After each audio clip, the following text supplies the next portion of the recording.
Good morning all of you. Vande Mataram, class 11th subject Hindi, और जिसमें आज हम थर्ड चैप्टर पुरानी चीज़ों के पक्ष में अध्ययन करने वाले हैं, जिसके कवि राजेश जोशी। इस काव्य के भावार्थ तो हम समझेंगे, लेकिन सबसे पहले कवि राजेश जोशी की जीवनी पर प्रकाश डालें हम। कवि राजेश जोशी का जन्म 1946 ईस्वी में।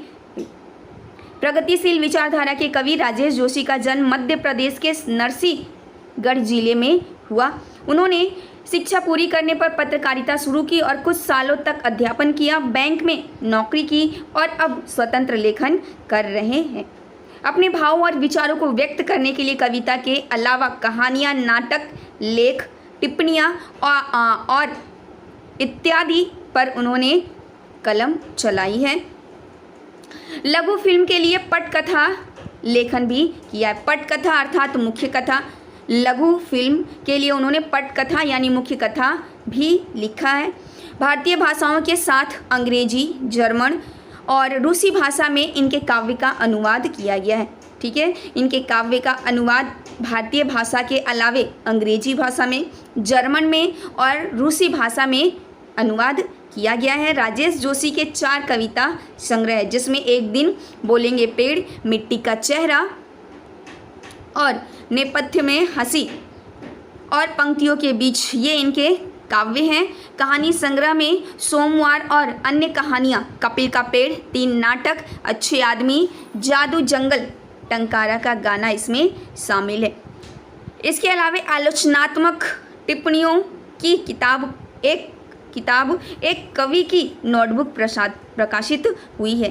किस पर? तो आलोचनात्मक टिप्पणियों की एक किताब, कवि की नोटबुक प्रकाशित हुई है। और उन्हें कौन कौन से सम्मान प्राप्त हुए हैं, तो जिसमें शमशेर सम्मान, पहल सम्मान, मध्य प्रदेश सरकार का शिखर सम्मान, माखनलाल और माखनलाल चतुर्वेदी सम्मान के साथ केंद्रीय साहित्य अकादमी पुरस्कार से भी उन्हें सम्मानित किया गया है। आज जो काव्य हम पढ़ने वाले पुरानी चीज़ों के पक्ष में, इसमें कवि राजेश जोशी की कविता में स्थानीय बोली, बानी, मिजाज और मौसम सभी कुछ व्याप्त है। प्रस्तुत कविता में सच के साथ मनुष्यता को बचाए रखने के लिए निरंतर संघर्ष करता मिलता है। आधुनिकता के बढ़ते कदम से दुनिया के नष्ट होने का खतरा जितना प्रबल है, इस आधुनिक समय में जितनी तीव्र गति से विकास की ओर अग्रसर कर रहा है, इसलिए कवि कहते हैं कि इस विकास के साथ साथ बढ़ते आधुनिकता की ओर बढ़ते कदम से दुनिया के नष्ट होने का खतरा भी उतना प्रबल हो गया है। उतना ही जीवन की संभावना की खोज में कवि बेचैन है। चलिए अब कवि राजेश जोशी जी की काव्य पंक्तियों पर प्रकाश डालें। किस तरह से वो पुरानी चीज़ों की हिमायती हैं और कैसे इस आधुनिक युग में भी पुरानी चीज़ें हर वक्त मनुष्यों के काम आती है। कहते हैं कितनी ही बदल जाए यह दुनिया, कितनी ही बदल जाए यह दुनिया, काम आती रहती है लोगों के कुछ पुरानी चीज़ें हर वक्त। नानी की कहानियाँ और दादी के घरेलू इलाज के नुस्खे।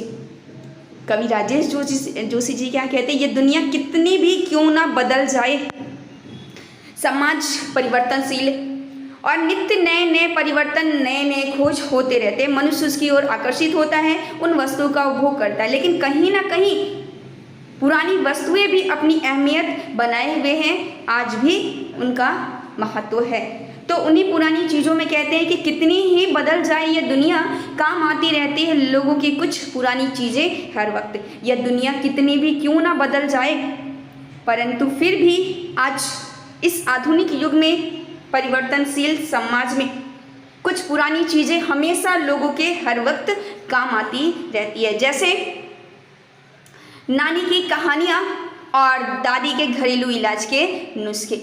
दादी की वो रसप्रद कहानियाँ और ज्ञानप्रद कहानियाँ हमेशा पहले भी बच्चे चाव से सुनते थे और अभी भी बच्चे चाव से सुनते।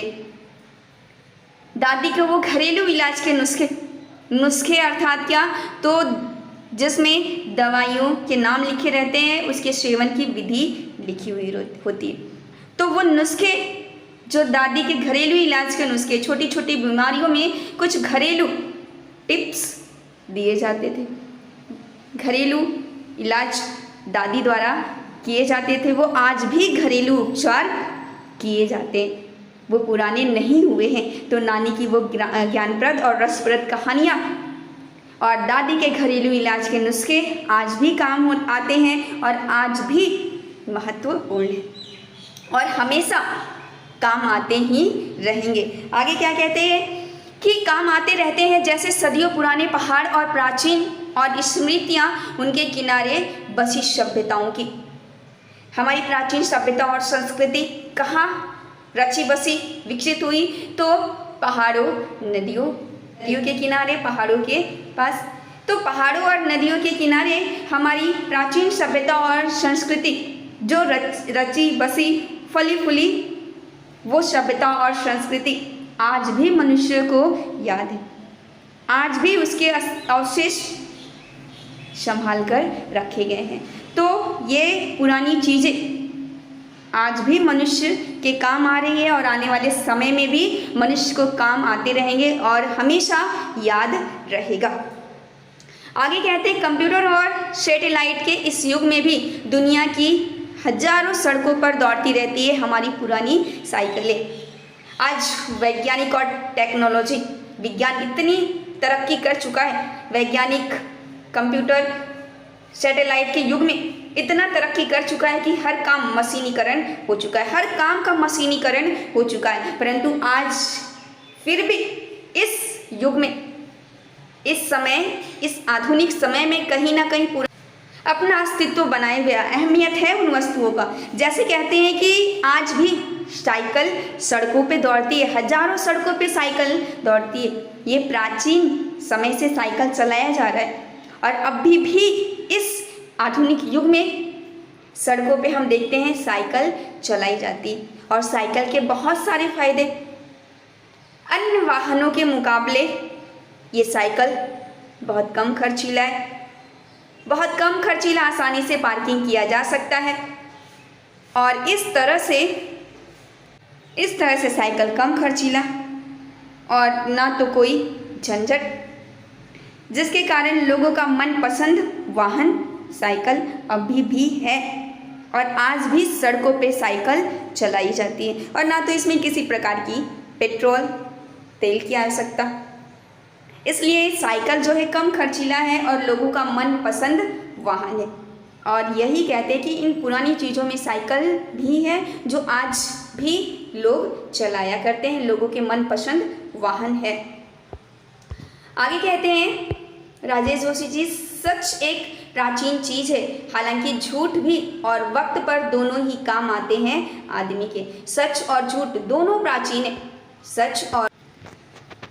सच और झूठ दोनों प्राचीन है।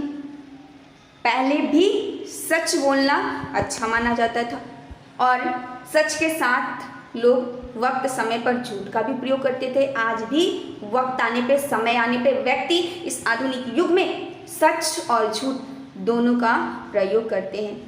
तो इस तरह से सच और झूठ भी काफ़ी प्राचीन है और इस आधुनिक युग में सच झूठ का प्रयोग व्यक्ति समय के अनुसार, वक्त के अनुसार उपयोग में लेता है। आगे कहते हैं सारे बहस मुबाहिसों यानी तर्क वितर्क करना, विचार विमर्श करना किसी पॉइंट को लेकर, ठीक है। कहते हैं सारे बहस मुबाहिसों के बावजूद इतना तो तय है, बनियास्पद हिंसा, बनियास्पद का अर्थ होता है की अपेक्षा, किसकी अपेक्षा? तो हिंसा की अपेक्षा एक सादा सरल जीवन ज़्यादा काम आता है लोगों के।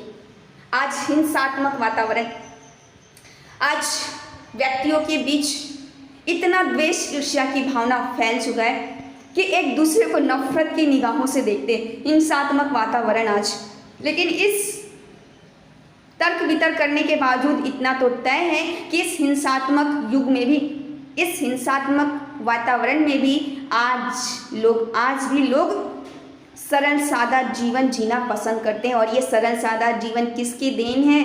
प्राचीन सभ्यता की, प्राचीन लोगों की देन है। प्राचीन लोगों की देन है कि आज भी लोग सादा सरल जीवन जीना चाहते हैं। आगे कहते हैं राजेश जोशी जी, हत्यारों का शोर ज़्यादा है इसलिए क्योंकि वो संगठित है। हत्यारों का शोर इसलिए ज़्यादा है कि वो ज़्यादा संगठित है। दूब कम शोर मचाती है, वृक्षों से विनम्रता कोई कायरता नहीं। यहाँ क्रूरता और विनम्रता के बारे में बताते। क्रूरता, हिंसा, हत्यारों का शोर इसलिए ज़्यादा है क्योंकि वो ज़्यादा संगठित है, इसलिए शोर है, इसलिए शोर है। इन क्रूर लोगों का संगठन ज़्यादा है, इसलिए हत्यारों का शोर अत्यधिक है। लेकिन वही कहते हैं कि जहाँ शोर, क्रूरता है, वहाँ विनम्रता का कोई स्थान नहीं है। क्रूरता और विनम्रता के बारे में बताते हुए क्या कहते हैं? जहाँ शोर है वहाँ विनम्रता का कोई स्थान नहीं है। शोर और विनम्रता का कोई मेल ही नहीं है। जहाँ शोर पहुँच गया वहाँ से विनम्रता गायब हो जाएगा। तो इस तरह से विनम्रता और क्रूरता का उदाहरण देते हुए कवि ने उदाहरण दिया है किसका? दूब और वृक्ष का। क्या कहते हैं कवि राजेश जोशी? कवि कहते हैं कि दूब कम शोर मचाती है, वृक्षों से विनम्रता कोई कायरता नहीं है। दूब और वृक्ष के द्वारा विनम्रता और क्रूरता दोनों का उदाहरण देने की कोशिश की है, समझाने की कोशिश की है। दूब यानी घास, लोचदार वृक्ष जो जमीन में एक छोटा सा पौधा जो लोचदार होता है और हवा आने पे उस ओर अपनी ओर अपने आप को उस ओर मोड़ लेता है। वो लोचदार वृक्ष, लचीला पौधा, वृक्ष नहीं कह सकते, पौधा कहेंगे, छोटा सा, जिधर से हवा आए उस ओर वो छोटा सा पौधा झुक जाता है। लेकिन वही विशालकाय वृक्ष तन कर खड़ा रहता है, कितना भी जोर से तूफान आंधी क्यों ना आए वो झुकता नहीं है। जितना जोर से, कितना ही जोर से आंधी तूफान आए, वो पेड़ की पत्तियों टहनियों से वो हवाएं जब टकराती है तो आवाज़ आती है, एक शोर, एक ध्वनि होती है। अंततः क्या परिणाम होता है? तो वृक्ष के न झुकने के कारण, विनम्रता न होने कारण, डटकर खड़े रहने कारण उसके कई टहनियाँ और पत्ते टूटकर नीचे गिर जाते हैं। इसलिए व्यक्ति के अंदर विनम्रता होना जरूरी है। एक सफल व्यक्ति के अंदर विनम्र होना आवश्यक है। ठीक है, तो कहते हैं कि दूब कम शोर मचाती है, वृक्षों से विनम्रता कोई कायरता नहीं है।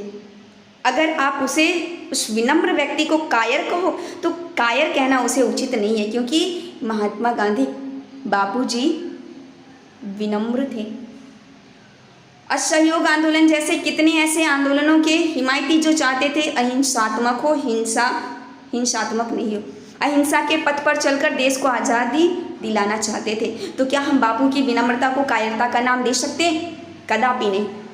विनम्रता को कायरता नहीं कहा जा सकता, डरपोक भीरू नहीं कहा जा सकता। विनम्र व्यक्ति को सफलता की उच्च सीढ़ी, सफलता को हासिल करने के लिए व्यक्ति का विनम्र होना अत्यंत आवश्यक है।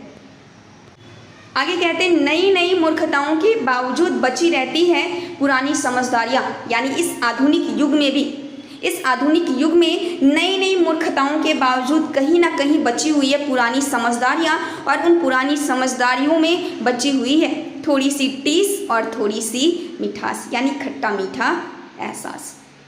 उन पुरानी स्मृतियों यानी यादों में इस आधुनिक युग में नई नई मूर्खताओं के बावजूद पुरानी समझदारियाँ स्मृतियों में बची और थोड़ी सी टीस, थोड़ी सी मिठास। इस आधुनिक युग में नई नई मूर्खताओं के बावजूद कहीं ना कहीं पुरानी समझदारियाँ यादों में अभी बची हुई है, और इस तरह से कहते हैं कि इस यादों में थोड़ी सी बची हुई है थोड़ी टीस और थोड़ी सी मिठास। टीस अर्थात क्या?